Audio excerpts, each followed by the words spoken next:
दोस्तों नमस्कार। हम आज हम पढ़ने वाले हैं व्यक्तित्व के सिद्धांत। तो व्यक्तित्व के सिद्धांत ये हैं जिनमें से मैंने ये तो पढ़ लिए हैं और इनकी वीडियो बना दी है।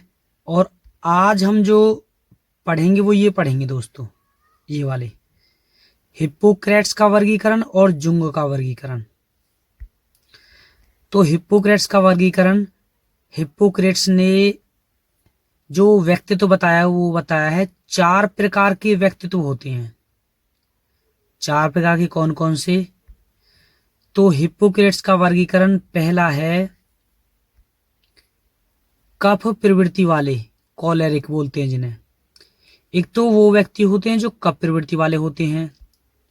दूसरा काले पित्त वाले, मेलेंक्लोरिक बोलते हैं जिन्हें। एक पीले पित्त वाले और एक अधिक रुधिर वाले। तो दोस्तों ये 4 प्रकार के व्यक्तित्व बताए हैं उन्होंने, हिप्पोक्रेट्स ने। अब कौन कौन से ये उनका डायग्राम है। 4 प्रकार के, तो काले पित्त वाले, एक पीले पित्त वाले, एक लाल पित्त वाले, लाल का मतलब अधिक रुधिर वाले, और एक आपका कफ प्रवृत्ति वाले। तो इस तरीके से उन्होंने डायग्राम बनाया है जिसमें 4 प्रकार बताए हैं। सबसे पहले इसको ध्यान रख लेना कि हिप्पोक्रेट्स ने कितने प्रकार के व्यक्तित्व बताए हैं, 4 प्रकार के। तो चलो शुरू करते हैं। कफ प्रवृत्ति वाले कैसे होते हैं? चुस्त और चिड़चिड़े स्वभाव के। भाई जिनको बॉडी में कफ होता है वो कैसे होते हैं? चिड़चिड़े स्वभाव के। दूसरा, काले पित्त वाले जो होते हैं वो कैसे होते हैं? उदास, दुखी और निराशावादी। हिप्पोक्रेट्स ने माना है कि काले पित्त वाले होते हैं उदास, क्योंकि मेलेंकली का मतलब ही उदास होता है। ट्रिक लगा लेना, काले व्यक्ति क्या रहते हैं? उदास, कि यार भगवान ने हमें काला बनाया है। दुखी रहते हैं और क्या रहते हैं? निराश। तो ये ट्रिक लग जाएगी। और इसकी लग जाएगी कफ वाले कैसे रहते हैं? चिड़चिड़े। नेक्स्ट, तीसरा, पीले पित्त वाले। अब क्या है? पीले पित्त वाले जो होते हैं वो आनंद युक्त, स्वस्थ, शांत, रिलैक्स। तो पीले लोग जो लड्डू खाते हैं और पीले कपड़े पहनते हैं वो कैसे होते हैं? आनंद, स्वस्थ और शांत। ये ध्यान कर लेना, जो पीले कपड़े पहनते हैं। और लास्ट में है अधिक रुधिर वाले, यानी कि जिनके अंदर खून ज्यादा हो। और जिनके अंदर खून ज्यादा होगा वो मिलेंगे शक्तिशाली, सबल, संवेगात्मक रूप से स्थिर, संवेगों पर कंट्रोल करने वाला, स्थिर रखने वाला। बहुत जल्दी गुस्सा नहीं आ जाए, बहुत जल्दी शांत ना हो जाए। संतुलित व्यक्तित्व, बैलेंस व्यक्तित्व। तो अधिक रुधिर वाले को तो मान लो आप बॉडी बिल्डर, एक प्रकार से जो शक्तिशाली होते हैं, मजबूत बॉडी होती है, एथलेटिक टाइप के। पीले लोग, ये अपने आप याद कर लेना। ये 4 प्रकार के व्यक्तित्व बताए हैं। अब क्वेश्चन देखते हैं जो आया है। हिप्पोक्रेट्स ने शारीरिक द्रव्यों के आधार पर, शारीरिक द्रव्य के आधार पर बताने वाले ये अकेला मनोवैज्ञानिक है, यानी कि लिक्विड के आधार पे। काले पित्त वाले, पीले पित्त वाले, तो पित्त क्या हुआ? लिक्विड। कफ प्रवृत्ति वाले, तो शारीरिक द्रव्य के आधार पर जो वर्गीकरण किया है, वर्गीकरण वो क्या है? अद्वितीय, अपने आप में बिल्कुल अलग। तो सही आंसर ये। और क्वेश्चन ये भी आ सकता है कि शारीरिक द्रव्यों के आधार पर व्यक्तित्व का वर्गीकरण किसने किया है? हिप्पोक्रेट्स ने। नेक्स्ट, अब दोस्तों अब है जुंग का वर्गीकरण। जुंग ने कितने प्रकार के व्यक्ति बताए हैं? तो जुंग ने बताए हैं 3 प्रकार के व्यक्तित्व। नंबर 1, अंतर्मुखी, इंट्रोवर्ट। नंबर 2, बहिर्मुखी, एक्सट्रोवर्ट। और नंबर 3, मध्यमुखी, यानी कि एम्बीवर्ट्स। एम्बी का मतलब होता है 2। जो अंतर्मुखी भी हो और बहिर्मुखी भी हो। तो जुंग ने कितने प्रकार के व्यक्तित्व बताए हैं? 3। ट्रिक लगा लेना, जंग में 3 व्यक्ति जाते हैं, पति, पत्नी और उसका बेटा। ट्रिक लगा लेना ये। तो जुंग ने बताए हैं 3 प्रकार के व्यक्तित्व। हो सकता है कई बार दोस्तों ये नहीं आता पेपर में, तो 2 भी मान सकते हो आप, अंतर्मुखी, बहिर्मुखी। तो देखते हैं। अंतर्मुखी होता है दोस्तों जो अपने आप में ही खुश रहता हो, अपने आप से ही मतलब रखता हो, दूसरों से उसे कोई मतलब ना हो, तो ये होता है अंतर्मुखी। जैसे विशेषता क्या क्या है? असामाजिक, ध्यान रखना ये व्यक्ति सामाजिक नहीं होता। दूसरा, आत्म केंद्रित, आत्म केंद्रित का मतलब ईगो सेंट्रिक, अपने आप में ही मगन रहने वाला, स्वयं में ही मगन रहने वाला, स्वयं के ही काम को प्राथमिकता देने वाला, इसलिए ये असामाजिक होता है। हंसी मजाक पसंद नहीं करने वाला, अपने आप में व्यस्त, दिन में सपने देखने वाला। ये भी ध्यान रखना दोस्तों, ये दिन में सपने देखने वाला होता है कि ये हो जाएगा, वो हो जाएगा, मैं ये कर दूंगा, वो कर दूंगा। दूसरों को खुश न करने वाला। तो जब मैंने असामाजिक कह दिया तो सारी बातें अपने आप ही शामिल हो जाएंगी। कार्य के प्रति कर्म को बहुत अधिक महत्व देने वाला, तो ये इसका पॉजिटिव पॉइंट है, ध्यान रखना। ये कार्य के प्रति कर्म को बहुत महत्व देता है, जो काम दे दिया उसको निपटाएगा, फिनिश करेगा। तो कर्म के प्रति बहुत अग्रेसिव रहता है ऐसा बच्चा जो अपने आप में हो, वो मेहनती बहुत होता है, कर्म को बहुत महत्व देता है, अपने काम को, आपने देखा होगा। ये इसका पॉजिटिव है, बाकी सारी बात नेगेटिव।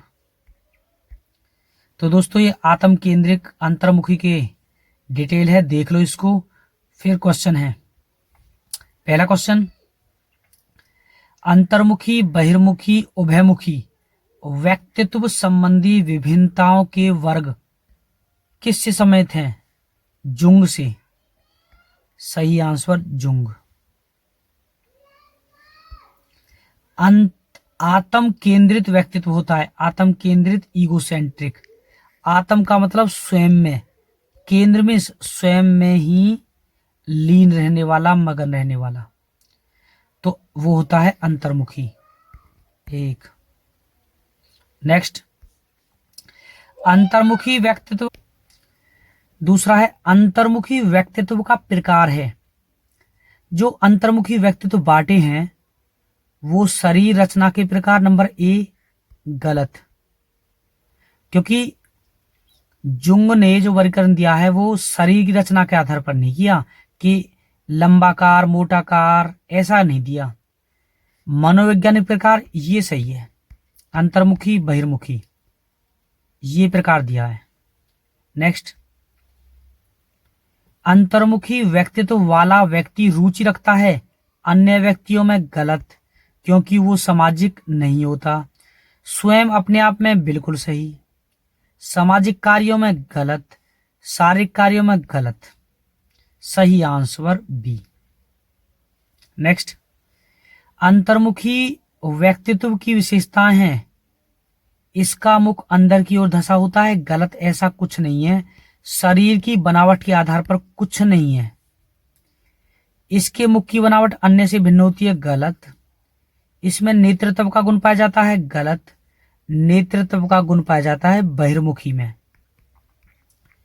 नेतृत्व जब दूसरों को खुश रखेगा तभी तो उनका नेता बनेगा, ये भी गलत।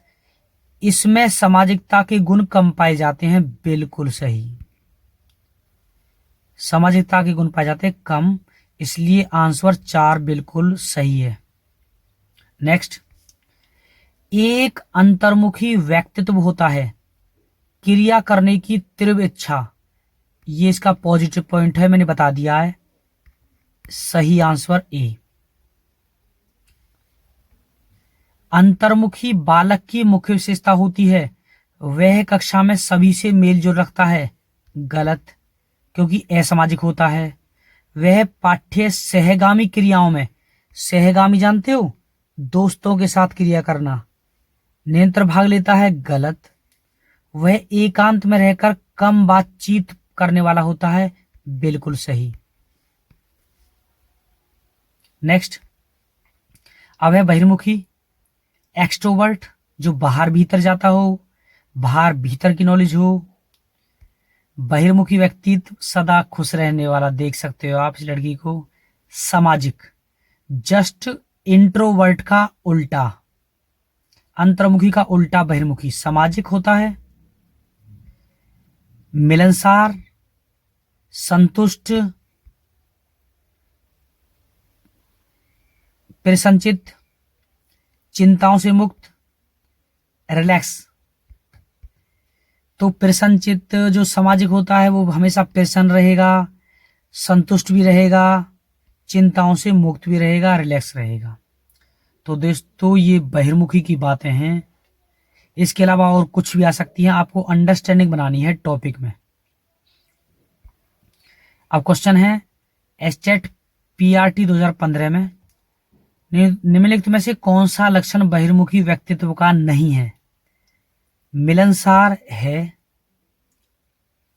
नेतृत्व शक्ति ये भी होता है, आक्रामक स्वभाव अग्रेसिव ये भी है, अग्रेसिव होता है हर काम के लिए,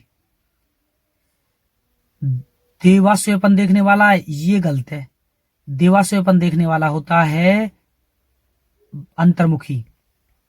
और पूछा क्या है, कौन सा लक्षण बहिर्मुखी व्यक्तित्व का नहीं है? तो दोस्तों ये नहीं है।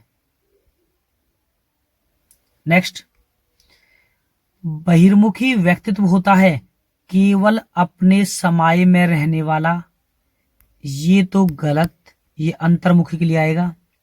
विनम्र स्वभाव वाला व्यक्तित्व जो शीघ्र ही परेशान होने लगता है, विनम्र स्वभाव यहां तक ठीक है लेकिन शीघ्र परेशान होने वाला नहीं है, इसलिए ये भी गलत।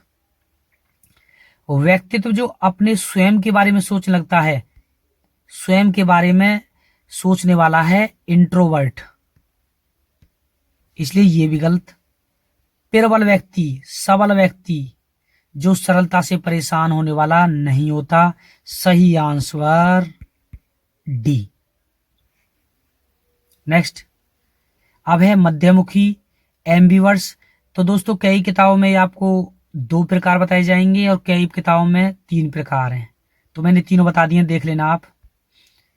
अंतर्मुखी और बहिर्मुखी व्यक्तित्व का मिश्रण मध्यमुखी कहलाता है, अर्थात न तो पूर्ण अंतर्मुखी और ना ही पूर्ण बहिर्मुखी। उभयमुखी व्यक्तित्व की विशेषताएं हैं, इसका मुख उभरा होता है, गलत। शरीर रचना के आधार पर कोई व्यक्तित्व का प्रकार नहीं दिया जुंग ने। इसका मुख ऊपर उठा हुआ होता है, गलत। इसका स्वभाव अंतर्मुखी और बहिर्मुखी का मिश्रण होता है, बिल्कुल सही। तो दोस्तों कंप्लीट है। एक लास्ट है, फ्रेडमैन और रोजनमैन का वर्गीकरण। तो फ्रेडमैन रोजनमैन ने एक वर्गीकरण बताया है, तो 2 प्रकार के व्यक्तित्व बताए हैं दोस्तों, ए प्रकार के व्यक्ति और बी प्रकार के व्यक्ति। देखो, ए प्रकार के व्यक्तित्व कैसे होते हैं? तनावयुक्त, चिंतित, चिड़चिड़े, उदासीन, आक्रामक, असंतुष्ट। ट्रिक लगा लेना, ए का मतलब अनिल, अनिल नाम का व्यक्ति बहुत दुखी है, बहुत परेशान है। तो परेशान का मतलब सारी बातें निकल कर आ जाएंगी फिर नेगेटिव, यानी कि नेगेटिव बंदा है अनिल। ए का मतलब अनिल, ट्रिक लगा लो सिर्फ। अब है बी प्रकार के व्यक्तित्व। तो बी प्रकार का मतलब ये है बिट्टू, बिट्टू रहता है हमेशा खुश, तनाव मुक्त, चिंता मुक्त, मस्त मौला, विश्वास करने वाला, हर जगह एडजस्टमेंट होने वाला, शांत, संतुष्ट, कहने का मतलब पॉजिटिव। बिट्टू क्या है? पॉजिटिव। अनिल क्या है? नेगेटिव। ये ट्रिक लगा लेना। क्वेश्चन जो आया हुआ है वो ये है, व्यक्तित्व का प्रकार ए किसने प्रस्तावित किया है? जुंग ने, गलत। जुंग ने अंतर्मुखी और बहिर्मुखी दोनों बताए हैं। एडवर्ड ने ये भी गलत। आइजेंक और केटल ने 16 प्रकार के व्यक्तित्व बताए हैं। फ्रीडमैन और रोजनमैन ने सही आंसर। नेक्स्ट, एस्टेट 2014 में निम्न में से किस प्रकार के व्यक्तित्व को हृदय रोगों के खतरे की संभावना वाले व्यक्तित्व के रूप में जाना जाता है? तो दोस्तों ये बताओ मेरे को, अटैक आने की किसको संभावना, जो खुश रहता हो या फिर चिंतित रहता हो? तो सीधी सी बात, जो चिंतित रहता हो, जो असंतुष्ट हो। तो असंतुष्ट कौन था? अनिल। और अनिल का मतलब ए। सही आंसर ए। तो दोस्तों ये कंप्लीट है। एक लास्ट है, व्यक्तित्व वातावरण के साथ सामान्य और स्थायी समायोजन है। तो सही आंसर है बोरिंग का। और देख लेना कंफर्म एक बार अपनी इस किताब में। तो दोस्तों थैंक यू।